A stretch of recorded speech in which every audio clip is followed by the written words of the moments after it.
It's good to be back. How y'all doing? Well, what's the last few months been like, Mike? It's been crazy, man. The NFL experience, though. So just glad to be back. A lot of trips, a lot of stops, but glad to be here.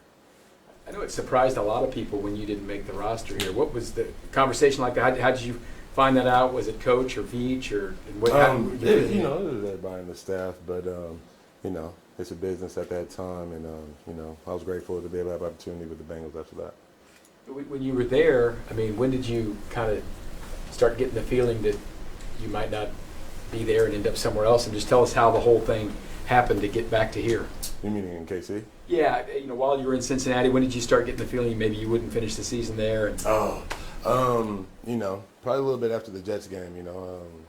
Had some time to think and was talking with my family and everything, and didn't really know what direction I was going to go after that. And then, after everything happened with the release, I talked to a few people, and they motivated me to see what opportunities were available, and this opportunity lined up. Like considering the Super Bowl rings and teams that you've been a part of, and even the child care that you got growing up around Kansas City, has there always been a soft spot for Kansas City in your heart? Oh, always. My family is long-standing Kansas City Chiefs fans.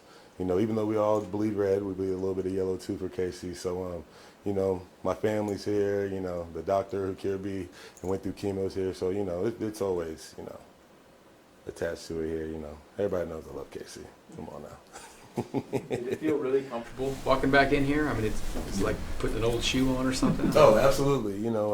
When you've been somewhere this long, you have connections with everybody. From the janitor, people who make food, players, coaches. So, it felt normal. So I was just glad I was able to walk through those doors.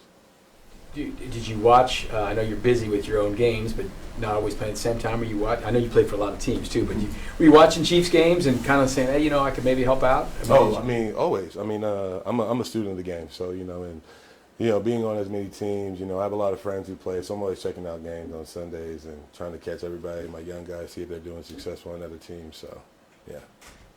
Just go ahead. This is the third time you joined the team mid-season, and the last two times they won the Super Bowl. So, are you just expecting that now? I didn't know that. You guys knew that? That's a fact, though? 2019 to 2022, you came back down. I don't know. I don't know. However fate has it.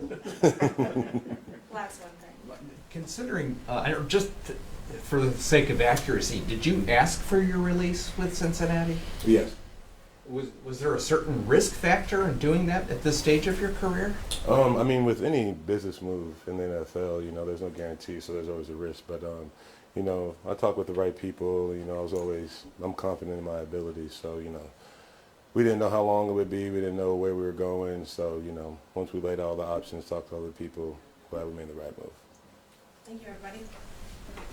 I was going to say, Mike, did you hear Chris's pitch to have you come back? Yeah, I seen all that crazy stuff. I love that guy. Appreciate